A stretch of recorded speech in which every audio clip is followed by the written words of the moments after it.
ரீசெண்டா good bye டக்லில Dheena Ajith, Vaali Ajith, மங்கதா Ajith இந்த எல்லா அஜித்துமே இந்த ஒரு அஜித் தான் அப்படின்னு சொல்லி ஒரு புது மல்டிவர்ஸ் கான்செப்ட் ஓபன் பண்ணிருப்பாங்க.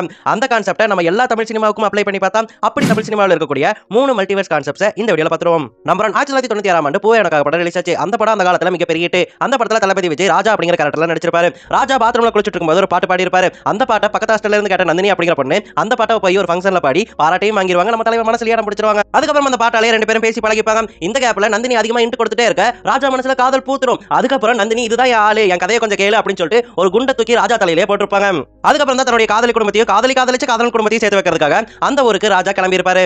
எண்டிலையும் நந்தினி கேரக்டர் கேட்கும் யாரையாவது காதலிச்சிங்களா அப்படின்னு சொல்லிட்டு அப்போ அவங்க கிட்ட காதல சொல்லாம என்னுடைய காதல் அப்படிங்கிறது செடி மாதிரி இல்லைங்க பூ மாதிரி அப்படின்னு சொல்லிட்டு அங்கிருந்து சங்கீதாவையும் கல்யாணம் பண்ணாம கிளம்பி இருப்பாரு தளபதி விஜய். அந்த எண்டிங் அன்னைக்கு பார்த்து அழுகாத ஆளே இல்லைன்னு சொல்லலாம். சோ இங்க ராஜா கேரக்டர் நந்தினி கேரக்டர் ரிஜெக்ட் பண்ணிட்டாங்களா? இப்பதான் நம்ம மல்டிவர்ஸ் கான்செப்ட் குள்ள போறோம். இதற்கு அடுத்த வருஷமே 1997 ஒன்ஸ் மோர் அப்படிங்கிற படம் ரிலீஸ் ஆச்சு. அந்த படத்துல நந்தினி கேரக்டர் நடிச்சிருந்த அஞ்சு அரவிந்தோ தளபதி விஜயுமே நடிச்சிருப்பாங்க. இதுல அஞ்சு அரவிந்தோட பேரும் அஞ்சு தான், விஜயுடைய பேருமே விஜய் தான். இந்த படத்துல விஜய் ஆபீஸ்ல அஞ்சு வேலை செஞ்சுட்டு இருப்பாங்க. அப்ப விஜய் அஞ்சுக்கு பல இன்ஸ் கொடுப்பாரு. அந்த இன்ஸ்ல ஒன் சைடா லவ் பண்ணவே ஆரம்பிச்சிருப்பாங்க அஞ்சு அப்படிங்கிற அந்த கேரக்டர். அப்படி இன்ஸ் எல்லாம் கொடுத்து பேசிட்டு கடைசியில நான் சகஜமா தான் பேசினேன் அப்படின்னு சொல்லிருப்பாருன்னா அந்த சகஜமா பேசினதை எல்லாம் நீங்களே கேளுங்க. அழகுக்கும் ஸ்ட்ரக்சருக்கும் சுடிதார் போட்டு வந்தீங்கன்னா மேட்சா இருக்கும். கண்ணு நல்லா இருக்கு, நான் சுடிதார் போட்டா நல்லா இருக்குன்னு இப்படி நீங்க எத்தனையோ தடவை என்ன வர்ணிக்கல. எனக்கு நான் உன்னை காதலிக்கிறேன்னு சொல்லியிருக்கேனா? நல்லா யோசிச்சு பார்.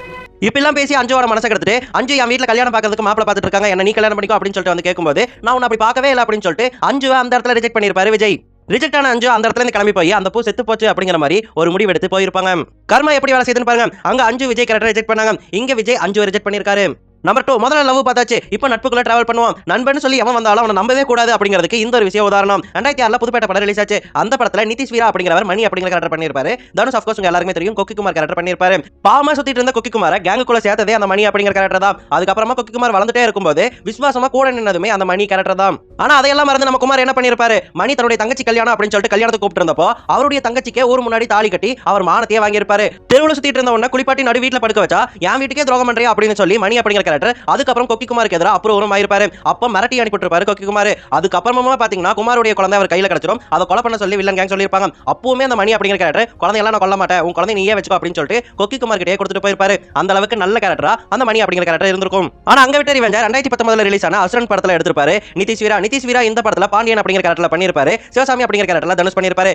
சிவசாமி தான் பாண்டியனை மில்லுல கணக்கிடுறது சேர்த்து விட்டது. ஆனா அதுக்கப்புறமா 10 ரூபாய் கேட்டதுக்கு உனக்கெல்லாம் 10 ரூபாய் தர முடியாது அப்படின்னு சொல்லிட்டு பாண்டியன் கேரக்டர் சண்டைக்கு போயிருக்கும். அதையும் தாண்டி பொண்ணு முன்னாடி என்ன அடிச்சிட்டா அப்படின்னு சொல்லிட்டு தனுஷோட ஆளை தலையில செருப்பு வச்சு நடக்க சொல்லி அசிங்கப்படுத்தி அனுப்பியிருப்பாரு. அதுக்கப்புறம் அதுக்கு மேலையும் போய் சிவசாமி குடும்பத்தையே குடிசையில வச்சு கூண்டோட கொளுத்திருப்பாரு. அதுக்கப்புறம் தான் சிவசாமி போய் பாண்டியனை கொலை பண்ணுவாரு. அந்த சீனும் மாசான சீனும் எல்லாருக்குமே தெரியும். அதாவது புதுப்பேட்டையில நிதிஷ் வீரா ஹெல்ப் பண்ணிருப்பாரு. ஹெல்ப் பண்ண நிதிஷ் வீராக்கு தனுஷ் துரோகம் பண்ணிருப்பாரு. ஆனா அசுரன்ல தனுஷ் நிதிஷ் வீராக்கு ஹெல்ப் பண்ணிருப்பாரு. நிதிஷ் வீரா தனுஷ்க்கு துரோகம் பண்ணிருப்பாரு.